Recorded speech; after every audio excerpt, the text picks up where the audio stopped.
اعوذ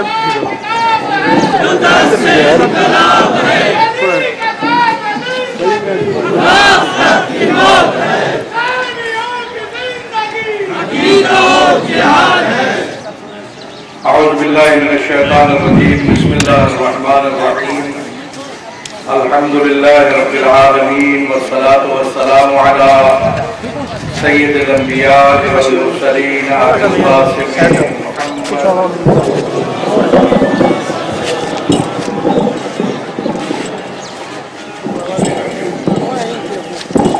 وعلى الطيبين وصحبه المنتجبين أما بعد فقد قال الله تبارك وتعالى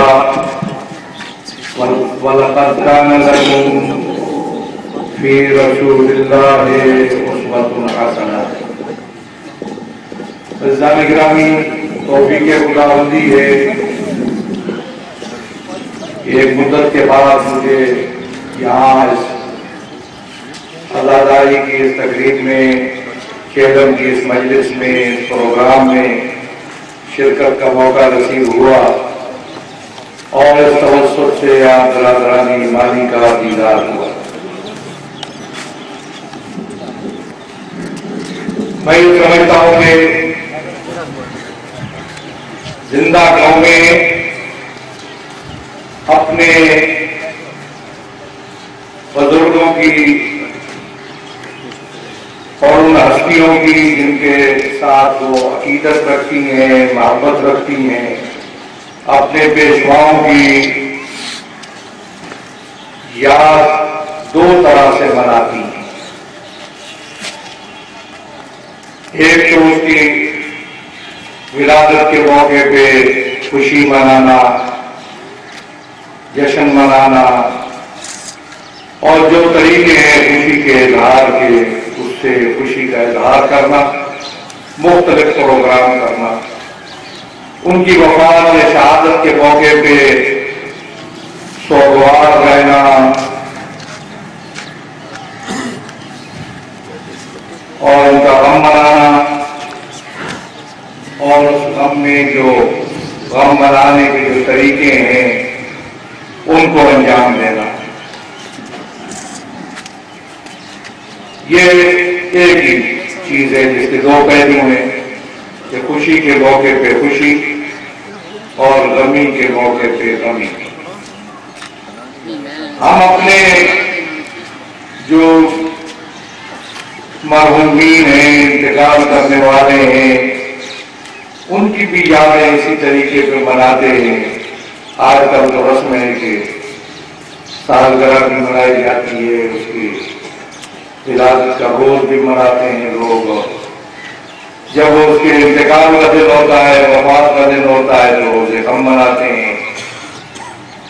ہم ان کے لیے سارے ثواب کرتے ہیں، تلاوتیں ہوتی ہیں، نظر و نیاز کا اہتمام ہوتا ہے، مجالس عزا منعقد کرتے ہیں. یہ طریقے ہیں جو انسانوں کے اندر، انسانی معاشروں کے اندر، انسانی سوسائٹیوں کے اندر رائج ہیں. غم کے ساتھ خوشی کے ساتھ خوشی منانا اور غم کے ساتھ غم منانا.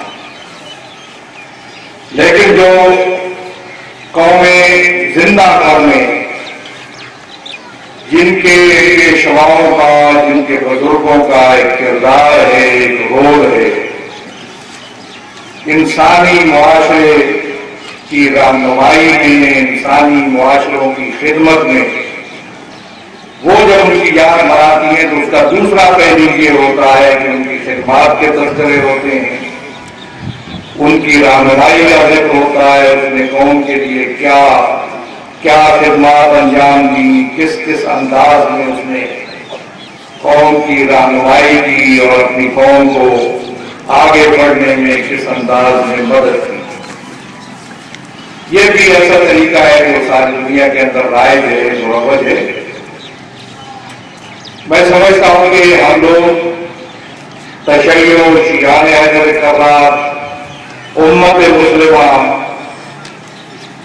جو پیغمبر اپنی مرتبت کو مانتی ہے، جو آل محمد کے ساتھ عقیدت اور محبت رکھتی ہے، اور خاص کر شیعان حیدر کرار جو ایک علمی اور تہذیبی ورثے کے مالک ہے، ایک ایسی قوم ہے کہ تعلیم کے اندر جس کا ایک علمی سرمایہ موجود ہے، جس کا ایک علمی مقام ہے، جس کا ایک تہذیبی مقام ہے، جس نے علمی انقلابات میں اور تہذیبی تبدیلیوں میں ایک رول اور ایک کردار ادا کیا ہے،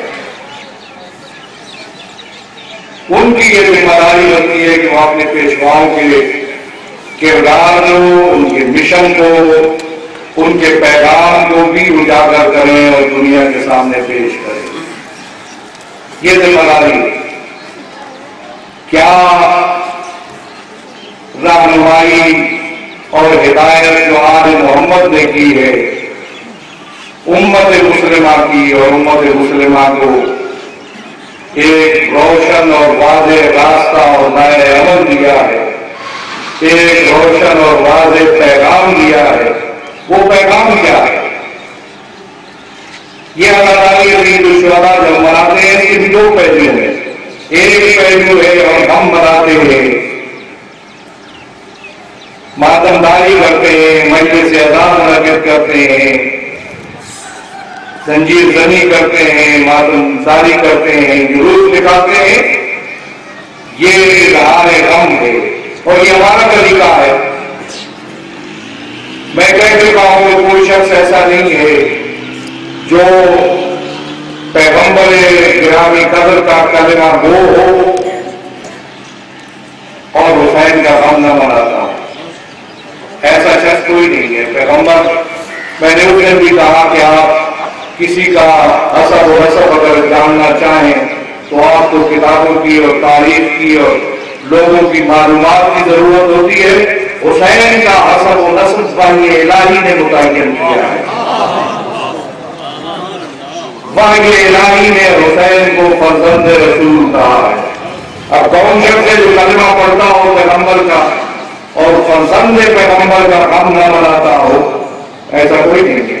طریقے اپنے اپنے، آپ اپنے انداز میں مناتے ہیں، دوسرے بتاتے ہوئے فکر اپنے انداز میں مناتے ہیں۔ اور یہاں میں کہتا چلوں کہ ایک دوسرے کے ساتھ تعاون، ایک دوسرے کو برداشت کرنا، ایک دوسرے کو کے ساتھ تعاون کرنا، یہ آج کل کے دور میں امت مسلمہ کی ذمہ داری ہے۔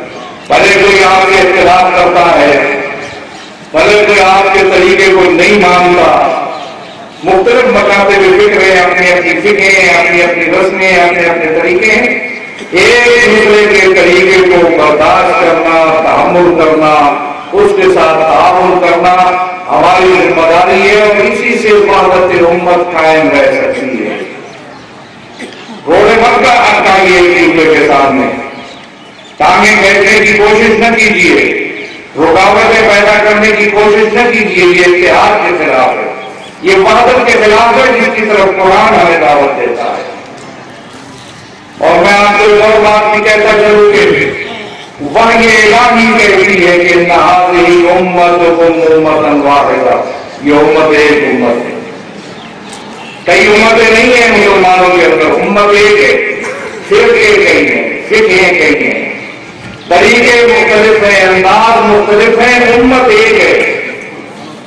کوئی ایسا اقدام جس سے اس امت کے تصور کو زخم پہنچتی ہو، نقصان پہنچتا ہو، تمہارے لیے بھی اور دوسرے مکاتب فکر کے لیے کسی کے لیے جائز نہیں ہے۔ وحی الہی کی مخالفت، وحی الہی کو مد نظر رکھیں، ایسا اقدام جس سے نفرتیں بڑھیں، جس سے دوریاں پیدا ہوں۔